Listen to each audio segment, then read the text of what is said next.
नशा से बचाव और मुक्ति का क्या उपाय है। बहुत ही समसामयिक प्रश्न है, क्योंकि तुम सब जानते हो कि अभी पूरे देश में ये नशा, ड्रग्स, ये चर्चा का विषय बना हुआ है। सारा बॉलीवुड अभी इससे आक्रांत है और करीब सभी चैनल्स पर तुम देखोगे कि बहुत ज़्यादा इस पर कवरेज लिया जा रहा है। तो आओ फिर इसको हम ठीक से जानते हैं, नशे की प्रकृति को समझते हैं, इससे बचाव और इससे मुक्ति के उपाय पर भी मनन करते हैं। पहले तो ये हमें जानना ज़रूरी है कि ये जो नशा है, जो भी है, इसका संबंध मन से है और मनुष्य शब्द ही मन से बना है। मनुष्य मन का गुलाम है, मन के पीछे पीछे मनुष्य चलता है। और इसका क्या कारण है? कारण है कि आदमी जो है वो अपने विचारों से और अपने मन से परेशान है। मन से परेशान है। क्यों परेशान है? क्योंकि मन हमेशा अतीत में जीता है या भविष्य में जीता है, अतीत का चिंतन करता है या भविष्य का चिंतन करता है, और इसीलिए शोक में चला जाता है। अर्जुन जैसे शोक में चला गया, आखिर कृष्ण को कहना पड़ा कि अर्जुन तुम क्यों इतना शोक करता है? अशोच्यानन्य शोचस्तम प्रज्ञावादांश भाषसे। जो बातें शोक करने लायक नहीं है उसके बारे में तो शोक करता रहता है। प्रज्ञावादांश भाषसे, बड़े प्रज्ञावान लोगों की तरह तो प्रवचन दे रहा है। गतासून अगतासून च नानुशोचन्ति पंडिता। अरे जो बीत गई बात, जो आने वाली बात है, आने वाले समय की बात है, उसके बारे में तू क्यों इतना विचार कर रहा है? जो आज है, अभी है, तो उसके बारे में क्यों नहीं बात कर रहा है? इसलिए, लेकिन मन का ऐसा स्वभाव है, मन से आदमी लाचार है, क्योंकि मन जो विगत में कुछ ऐसी घटनाएं घटी हैं, प्रतिकूल घटनाएं घटी हैं, बस उसके बारे में शोक करता रहता है, या भविष्य की कामना से ग्रस्त रहता है कि हम भविष्य में ऐसा महल बनाएंगे, भविष्य में ऐसा कुछ करेंगे। और गजब की बात है, ये जो क्या मन है का विचारों का पुंज है, और ये जो विचार है, ये विचारों का संबंध नास्ति भाव से है।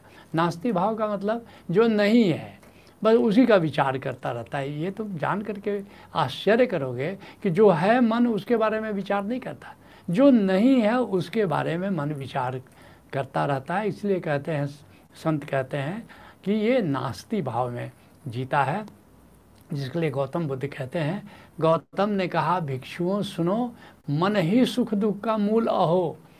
क्यों? जो है उसका कर्ता न मान। अगर जो है उसका सम्मान दे तो सुखी हो जाएगा, लेकिन नहीं। कहते हैं गौतम ने कहा भिक्षुओं सुनो, मन ही सुख दुख का मूल अहो। जो है उसका कर्ता न मान, और जो नहीं मिला तो परेशान। मन है अशांत तो जो भी करो आएगा दुख अनिवार्य अहो। मन जो नास्ती है, जो नहीं है, उसके विचार में रहता है और इस प्रकार वो दुखी रहता है।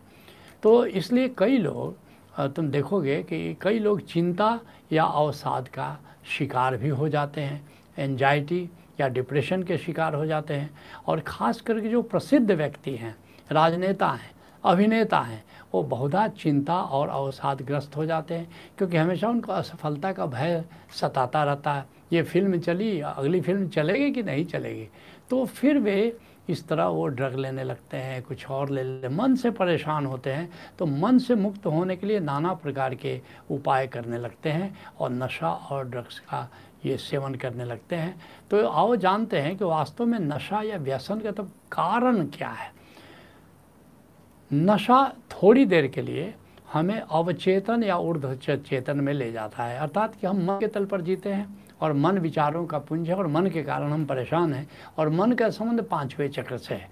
तो अगर कोई उपाय मिल जाए कि हम मन के ऊपर चले जाएं, तब भी हम मन से मुक्त हो जाते हैं, या मन के हम नीचे चले जाएं, अवचेतन में चले जाएं, तब भी हम मुक्त हो जाते हैं मन से। और मन से मुक्त हो जाते हैं तो विचारों से मुक्त हो जाते हैं, फिर चिंता से मुक्त हो जाते हैं।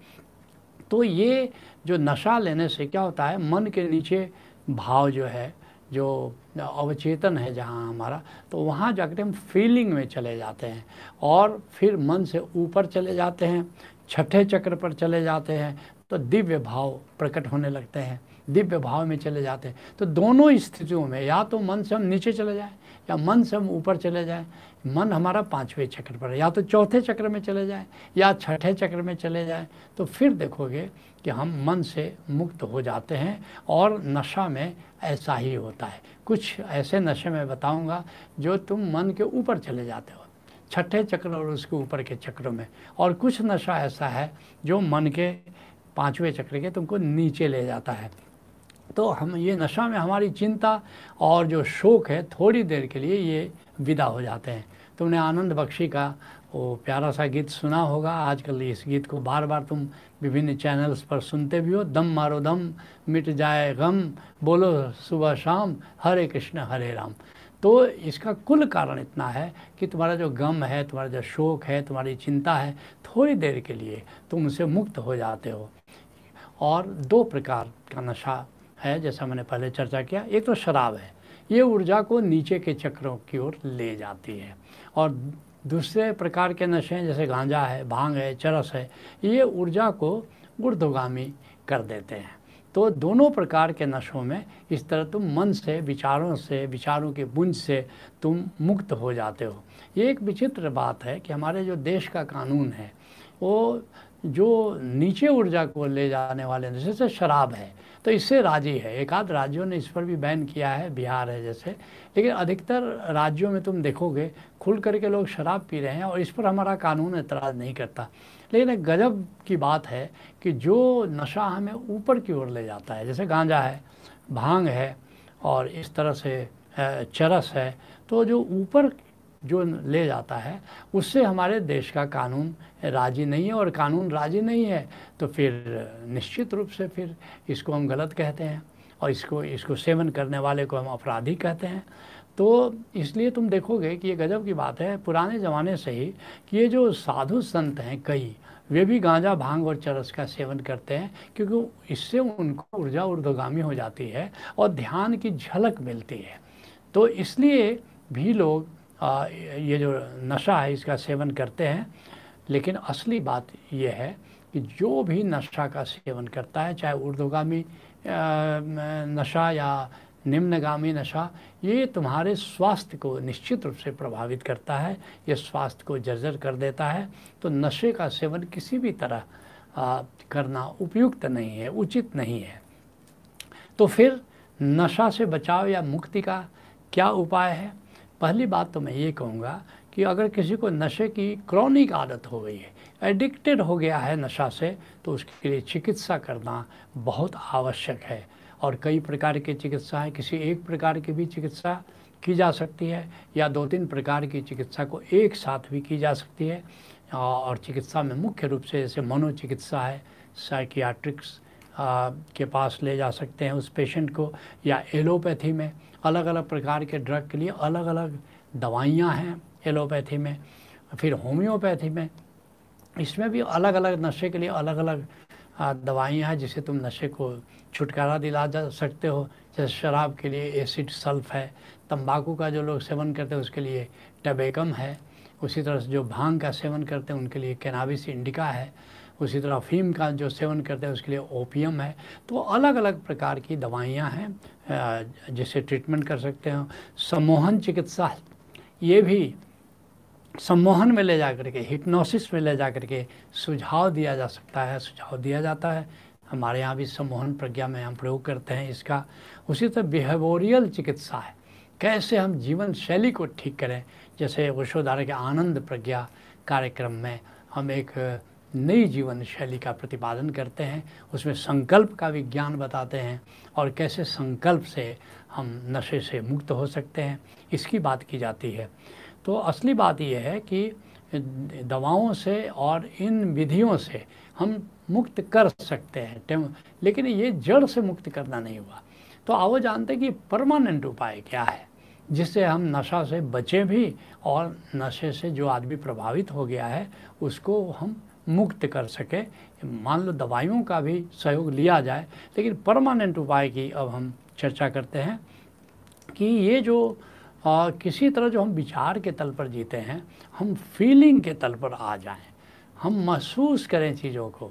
और महसूस करने से जब तुम किसी भी चीज़ को फील करते हो तो तुम वर्तमान में आ जाते हो। तो किसी तरह हम वर्तमान में आ जाएं, जो हम अतीत में भविष्य में डोलते रहते हैं झूले की तरह, तो किसी तरह वर्तमान में आ जाना ही तुमको किसी नशे की कोई ज़रूरत नहीं है फिर, क्योंकि वर्तमान में इतना आनंद है, वर्तमान में इतना सुख है कि तुमको कोई नशे की ज़रूरत नहीं है। तो एक तो तरीका है कि फीलिंग के तल पर आ जाओ ताकि तुम वर्तमान में जीना शुरू करो। हमारा ऋषि कहता है, काव्य शास्त्र विनोदेना कालो गच्छति धीमताम।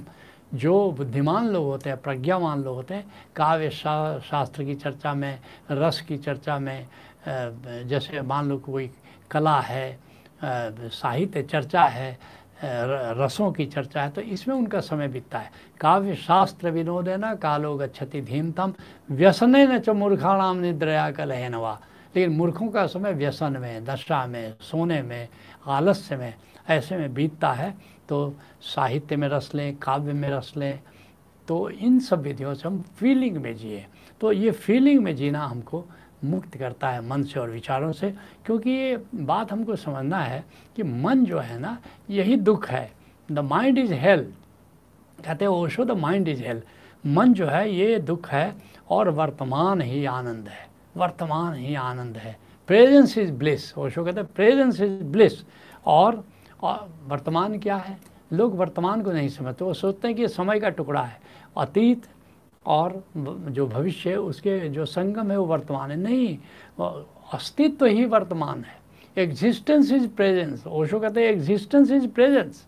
ये सारा अस्तित्व जो तुम देख रहे हो, ये जो सारा आकाश है, ये जो प्रकृति है, जो है वह अस्थि का मतलब है, ये है भाव।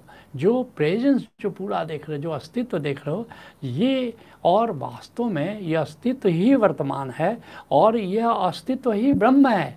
ये सारा आकाश जो तुम देख रहे हो, ओशो कहते हैं जिस दिन आकाश की जीवंतता को जानोगे, जिस दिन आकाश की चैतन्यता को जानोगे, उसी दिन तुम परमात्मा को जानोगे। इसलिए ईशावास्य उपनिषद का ऋषि कहता है कि ईशावास्य इदम सर्वम, ये जो सब कुछ जो तुम्हें दिखाई देता है ये सब परमात्मा है। ईशावास्य इदम सर्वम यत किंचित जगत त्यान जगत। ये जो थोड़े से आकार तुम देख रहे हो, जो प्रकृति को देख रहे हो, ये प्रकृति भी ब्रह्म ही है।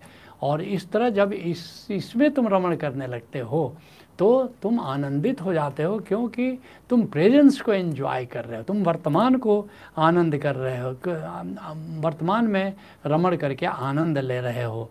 तो इसीलिए शंकराचार्य कहते हैं कि ये महत्वपूर्ण नहीं है कि तुम योग कर रहे हो कि भोग कर रहे हो। योग रतो वा भोग रतो वा संग रतो वा संग विहीना, यह भी मुख्य नहीं है कि लोगों के साथ हो कि तुम एकांत में हो। ब्रह्मणि रमते चित्तम यस्य नंदति नंदति नंदति है, वो ब्रह्म में जिसका चित्त रमण करता है। अर्थात ये जो अस्तित्व है, ये जो प्रेजेंस है, ये जो एग्जिस्टेंस है, इसमें अगर तुम्हारा चित्त रमण करता है तो उसके समान आनंद नहीं है, आनंद नहीं है, आनंद नहीं है। तो असली बात है किसी तरह अपने को इस एग्जिस्टेंस से जोड़ो, अपने को इस प्रेजेंस से जोड़ो, इस प्रकृति से जोड़ो। ये हैं पेड़ पौधे, ये हरियाली, ये पंछी, ये नीला आकाश, ये सूरज, ये चाँद, ये कितना कुछ परमात्मा ने दिया है जो है। तो उस है से क्यों नहीं जुड़ना, जो नहीं है उसका विचार क्यों करते रहना। तो इसलिए हमेशा अहोभाव में जियो, जो है उसके प्रति ग्रैटिट्यूड में जियो। काउंट योर ब्लेसिंग्स, क्यों चिंता कर रहे हो? इतना कुछ परमात्मा ने दिया है, जीवन दिया, परिवार दिया, दोस्त दिया, इतनी सारी जीवन की उपलब्धियां दी हैं। तो जो है हमारे पास उस पर हम क्यों नहीं उसको महसूस क्यों नहीं करें? जो नहीं है उसका हम विचार ही क्यों करें? तो ये बात बहुत महत्वपूर्ण है। अपने जीवन को ऐसी शैली में ढालो कि अहोभाव हो, अपने ब्लेसिंग्स को काउंट करो। और तुम्हारे भीतर आत्मा है, आनंद कंद आत्मा, परमात्मा स्वयं तुम्हारे भीतर आत्मा के रूप में बैठा हुआ है, जो भीतर का अंतर आकाश है, कितना मनोरम है। और फिर ब्रह्म भाव में जियो। ये सारा अस्तित्व, सारा आकाश, सारी प्रकृति, ये ब्रह्म ही तो है। उसमें क्यों नहीं जीते हो? जो है उस पर क्यों नहीं ध्यान को ले जाते हो? इसलिए हमारा ऋषि कहता है, यो ध्रुवाणी परित्यज्य अध्रुवाणी निषेवते। जो ध्रुव है, जो सामने है, जो निश्चित रूप से तुम्हारे पास है, यो ध्रुवाणी जो कहते हैं कि यो ध्रुवाणी परित्यज्य अध्रुवाणी निषेवते, जो अनिश्चित है उसका तुम ध्यान करने लगते हो। ध्रुवाणी तस्य नश्यन्ति अध्रुवम नष्ट में वही, इसलिए ऐसे लोगों का वे लोग चूक जाते हैं। जो निश्चित रूप से है तुम्हारे पास उससे चूक जाते हो, और जो अध्रुव है जो तुम्हारे पास है ही नहीं उससे तो तुम सदा ही चूके हुए हो। इसलिए मूल भाव है कि अतीत और भविष्य की चिंता छोड़ करके जो हमारे पास उपलब्ध है सहज रूप से, जो ये प्रकृति है, जो ये सारा अस्तित्व है, इससे किसी तरह हम जुड़ें और फिर देखोगे कि तुम स्थायी रूप से किसी प्रकार के नशे की फिर कुछ चाहत ही पैदा नहीं होती। तो आज के सत्संग को हम यही विराम देते हैं। हरि ओम तत्सत।